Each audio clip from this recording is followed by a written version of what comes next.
ഈ മഹത്തായ സന്ദർഭത്തെ അതിയായ സന്തോഷത്തോടു കൂടെ ഞാൻ കാണുന്നു.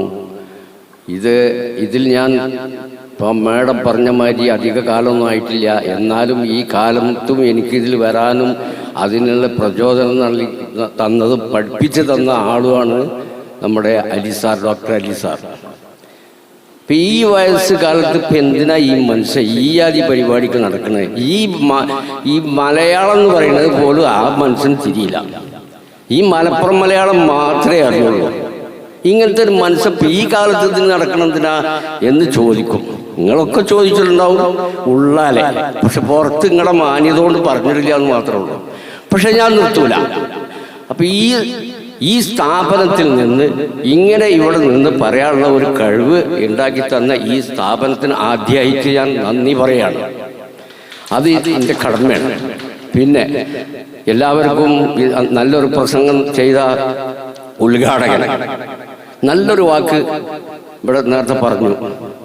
അത് ഓരോ ആൾക്കാർക്കും അതിൻ്റെതായ ഓരോരോ കൾച്ചറുകൾ ഉണ്ടാവും.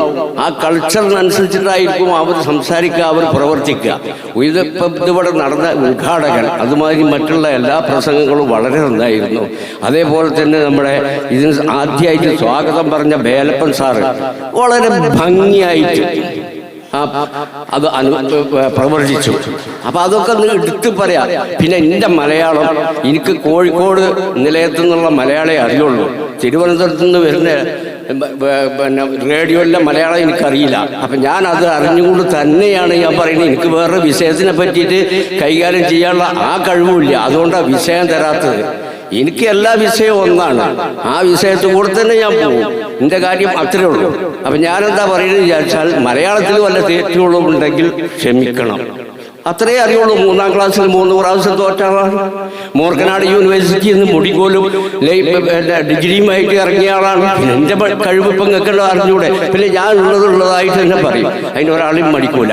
ഇപ്പം എന്നോട് പോരുമ്പോഴും ചോദിക്കുന്നുണ്ട് പല കുട്ടികളും, ഇപ്പം വേറെ പണിയൊന്നും എടുത്തൂടെ? എടോ എനിക്ക് എൻ്റെ പണി, എനിക്കിൻ്റെ പണി എന്ന് ഞാൻ അവനോട് പറയുന്നു. അപ്പം ഇത് ഒരു കവി പറയണ്ടായി, ഏ വോക്തു വി ഗുസർ ജായേഗ. ആ കവി അതേ പറഞ്ഞിട്ടുള്ളൂ. എന്ത് നല്ലത് വന്നാലും ചീത്ത വന്നാലും കവി ഇതേ പറയുള്ളൂ, ഏ വോക്തു വി ഗുസർ ജായേഗ. ഈ ടൈമും കഴിഞ്ഞു പോവും. കവി അത് മാത്രം പറഞ്ഞുകൂടാ പോയത്. പിന്നെ ജീവിക്കാൻ നമുക്ക് എല്ലാവർക്കും ആഗ്രഹമുണ്ട്. അതിപ്പോൾ 85-ലല്ല 84-ലാണ് ഇപ്പോൾ ആൾറെഡി ഉള്ളത്.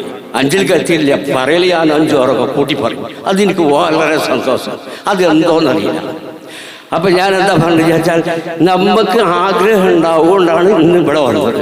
ഇനിയും ഈ ആഗ്രഹം തുറന്നുകൂടിയിരിക്കും. അത് മരിക്കുന്നവരെ മുന്നോട്ട് പോയിക്കൊണ്ടിരിക്കും. അപ്പം നമുക്ക് എന്ത് കിട്ടുമെന്ന് അറിയോ? ഒരു എനർജി കൂടുതൽ കിട്ടും. ആ എനർജി വെച്ചുകൊണ്ടാണ് ഇപ്പം ഈ സംസാരം. അപ്പം ഞാൻ കൂടുതലൊന്നും പറയുന്നില്ല. പിന്നെ എല്ലാവർക്കും ഈ പരിപാടിക്ക് എല്ലാവിധ ആശംസകളും നേർന്നുകൊണ്ട് നിർത്തുന്നു. ജയ് ഹിന്ദ്.